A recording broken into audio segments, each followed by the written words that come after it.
Hello student, आज के इस वीडियो में हम लोग बात करेंगे ड्रिफ्ट वेलोसिटी की किसी कंडक्टर के लिए। तो यहाँ पे मैंने एक कंडक्टर बनाया हुआ है और इस कंडक्टर में हम लोग जानते हैं कि अगर मेटल कंडक्टर है तो large number of free electrons होते हैं। ठीक है। तो और इनकी अगर डेंसिटी देखें हम लोग तो वो होती है 10⁻29 पर क्यूब मीटर। और ये जो हैं रूम टेम्परेचर पे जो इनको थर्मल एजिटेशन और इस टाइप की जो प्रोसेस होती है उससे ये रैंडम फैशन में मूव करते रहते हैं अंदर किसी भी डायरेक्शन में, है ना। इनकी कोई पर्टिकुलर स्पेसिफिक डायरेक्शन नहीं होती है कि सभी एक डायरेक्शन में जा रहे हैं। कोई इधर जा रहा है, कोई इधर जा रहा है, कोई इधर जा रहा है। जिस तरीके से आप लोग ग्राउंड में इधर उधर खेलते रहते हैं या घूमते फिरते रहते हैं सभी स्टूडेंट, उस टाइप से यहाँ पे जो इलेक्ट्रॉन है उनकी वेलोसिटी कितनी होती है, स्पीड कितनी होती है, 10⁵ मीटर पर सेकेंड।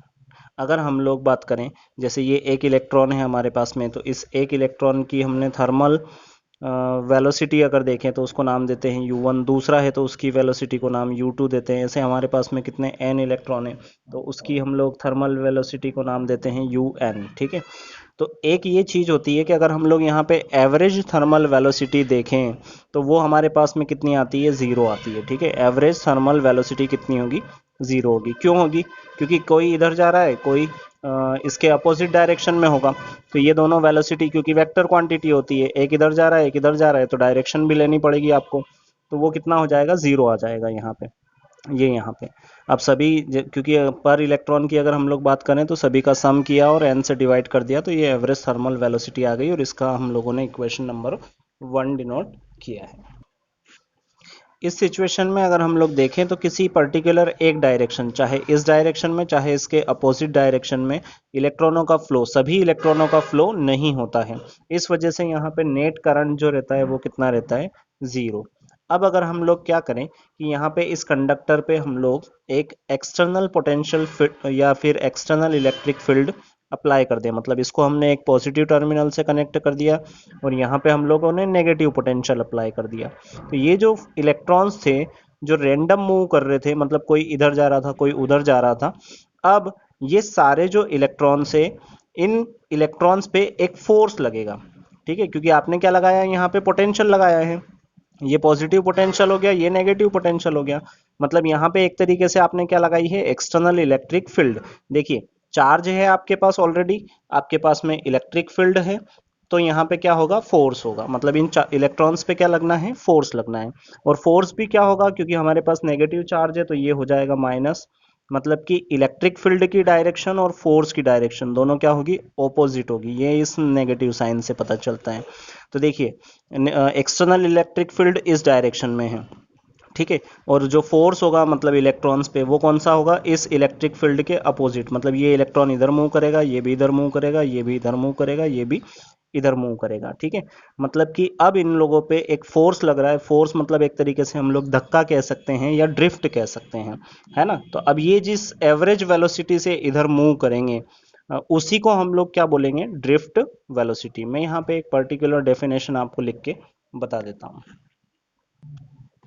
तो यहाँ से drift velocity is the average velocity. आपको हमेशा याद रखना है कि ड्रिफ्ट वेलोसिटी जो होती है वो क्या होती है, average velocity with which free electrons get drifted. ये सारे ड्रिफ्ट हो रहे हैं टूवर्ड्स द पॉजिटिव एंड। देखिए ये रहा positive end of the conductor under influence of external applied field. ये हमने जब एक्सटर्नल फील्ड अप्लाई करी तब ये ड्रिफ्ट हुए।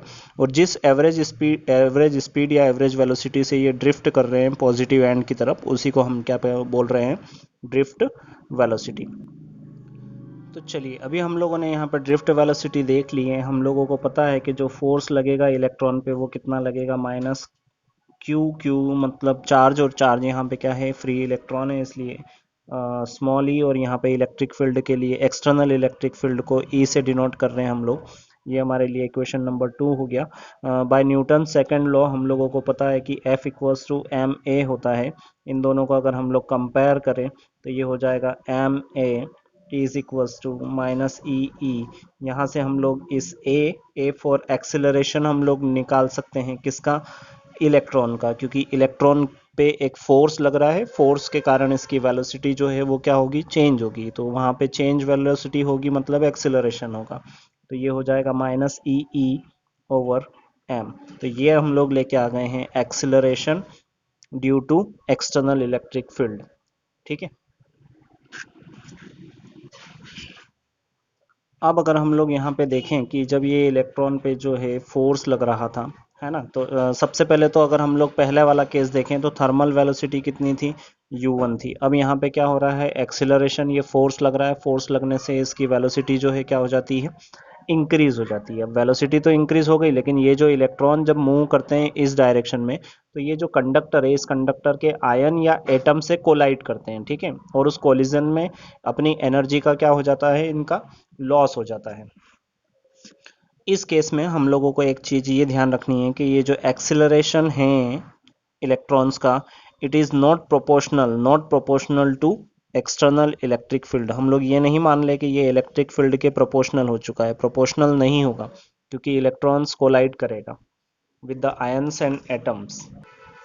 क्योंकि पहले थर्मल वेलोसिटी कितनी थी, u1 थी, और अब क्योंकि यहाँ पे फोर्स लग रहा है तो थोड़ी वेलोसिटी क्या हो जाती है, इंक्रीज हो जाती है। उस वेलोसिटी को हम लोग नाम क्या दे रहे हैं, v दे रहे हैं। तो फर्स्ट इक्वेशन ऑफ मोशन जो है हमारे पास में, फर्स्ट इक्वेशन ऑफ मोशन वो होती है v equals to u plus A T. ठीक है। तो यहाँ पे पहले अगर हम लोग इलेक्ट्रॉन के लिए बात करें, एक इलेक्ट्रॉन के लिए, तो ये इस तरीके से हो जाएगा। यहाँ पे टाइम जो है वो रिलैक्सेशन टाइम लेंगे, जिसको हम लोग कहते हैं टाउ। ठीक है। अब दूसरे इलेक्ट्रॉन के लिए क्या हो जाएगा, V two equals to U two plus A tau two and so on. एक एन इलेक्ट्रॉन है तो उसकी वेलोसिटी हो जाएगी इस तरीके से।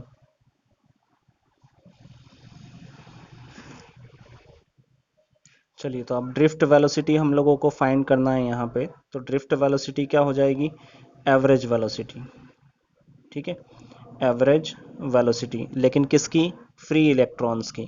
और फ्री इलेक्ट्रॉन्स की भी कब, जब under influence of, under effect of external electric field. मतलब ये हो जाएगा v सब्सक्रिप्ट में d, ड्रिफ्ट के लिए लिखा है हमने। और यहाँ पे एवरेज वेलोसिटी मतलब v1 plus v2 plus so on, कहाँ तक, n तक, अपॉन में कितना आ जाएगा, n। क्योंकि हमारे पास में v1 v2 v3 की वैल्यू है, वो यहाँ पे सब्सटीट्यूट कर दें हम लोग। v1 की वैल्यू थी u1 plus a tau one,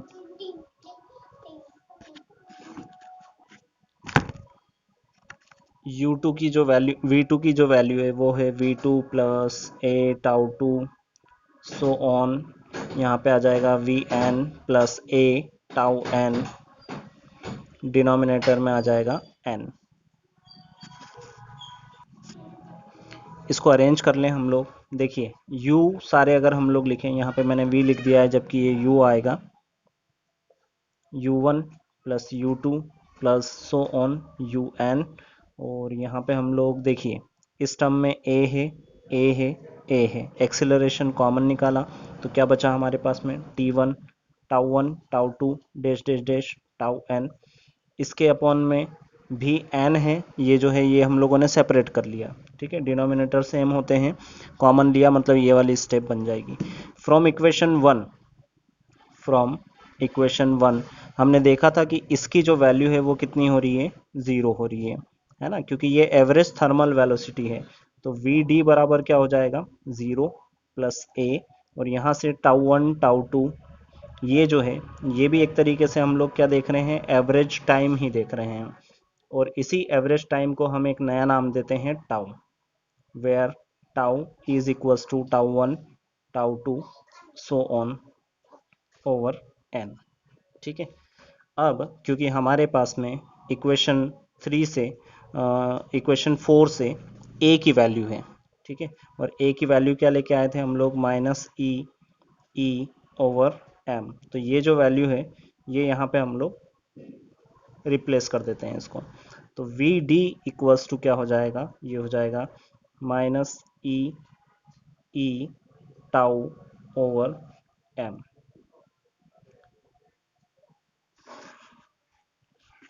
तो यहाँ पे जो ये नेगेटिव साइन है, ये बताता है कि ड्रिफ्ट वेलोसिटी जो है उसकी डायरेक्शन और इलेक्ट्रिक फील्ड की जो डायरेक्शन है वो ऑपोजिट है ईच अदर। मतलब इसकी डायरेक्शन अगर इधर है तो ड्रिफ्ट वेलोसिटी की डायरेक्शन इधर होगी। जनरल फॉर्म में हम लोग ऐसा लिख सकते हैं, V D equals to E, E over M, और साथ में आ जाएगा टाउ। ये जो टाउ है ये रिलैक्सेशन टाइम है, मतलब इलेक्ट्रॉन यहाँ से आगे बढ़ेगा और ये कोलाइड करेगा, तो कोलिजन के बीच में जो ये फ्री पाथ में मूव करता है, कितने टाइम तक मूव करेगा, उसे हम लोग रिलैक्सेशन टाइम टाउ कहते हैं। वीडियो अगर अच्छा लगा हो, ये सब समझ में आया हो, तो इस वीडियो को लाइक शेयर सब्सक्राइब करना ना भूलें। धन्यवाद।